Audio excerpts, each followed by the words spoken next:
কাজে পরিণত করতে হবে না? আমাদের জীবনের আদর্শকে দয়াল নবীজির আদর্শের মতো করেই গড়তে হবে।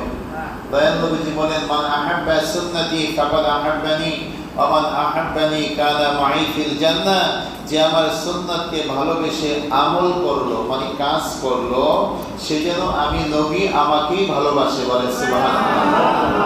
ওয়া মান আহাব্বানি কানা মাই ফিল জান্নাহ। আর যে আমাকে ভালোবেসে আমার সুন্নাত পালন করে, সে আমার পাশে জান্নাতে বসবাস করবে। বলে সুবহানাল্লাহ।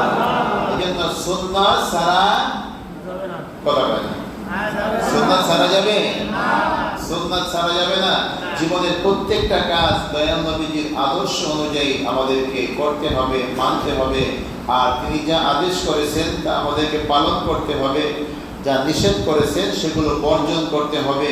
শুধু মিলাদ মাহফিল করলে, দুরূদ শরীফ পড়লে, নবীজিকে সালাম দিয়া, বিরিয়ানি, খিচুড়ি, জিলাপি, মিষ্টি খাইয়া বাসায় যেয়ে ঘুমাইবেন, নামাজ পড়বেন না, এর নাম নবীর ভালোবাসা না। নবীজির ভালোবাসা হলো সকল ক্ষেত্রে, সকল কাজে, সব জায়গায় নবীজির আদর্শ মানতে হবে। এটার নাম হলো নবীজির ভালোবাসা।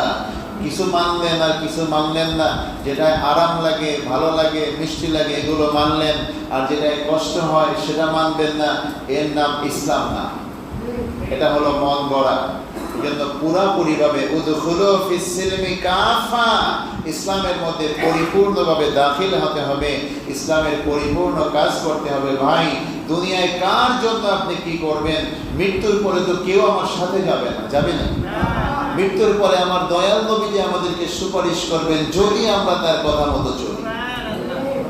আর যদি দুনিয়ার মানুষের কথা মতো চলি, নবীজির কথা মতো না চলি, মৃত্যুর পরে কিন্তু নবীজি সুপারিশ করবে না। আর দুনিয়ার কোনো মানুষেরও ক্ষমতা নাই সেখানে আপনাকে কোনো উপকার করা।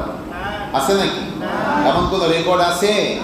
নাই, আর ভবিষ্যতে হবেও না। নবীজির আদর্শ অনুযায়ী চললে আল্লাহ তাআলার হুকুম মানা হয়। বলে সুবহানাল্লাহ। আর আল্লাহ তাআলার হুকুম মতো চললে কবরে, হাসরে, মিজানে, পুলসিরাতে কোথাও কোনো ভয় নাই।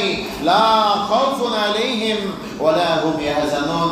কোনো টেনশন নাই, কোনো চিন্তা নাই, কোনো ভয় নাই। নবীজি বলেন সে আমার সাথে জান্নাতে চলে যাবে। বলে সুবহানাল্লাহ। তাহলে আমরা সবাই নবীজির আদর্শ মানতে রাজি আছি তো? নারায়ে তাকবীর। যারা উপরে আছেন হাত তুলে দেখান, নারায়ে তাকবীর, নারায়ে রিসালাত। দয়াল নবীজির সুন্নাত যেখানে, নবীজির সুন্নাত যেখানে, নবীজির সুন্নাত যেখানে, আলহামদুলিল্লাহ। আল্লাহ তাআলা যেন সবাইকে কবুল করেন।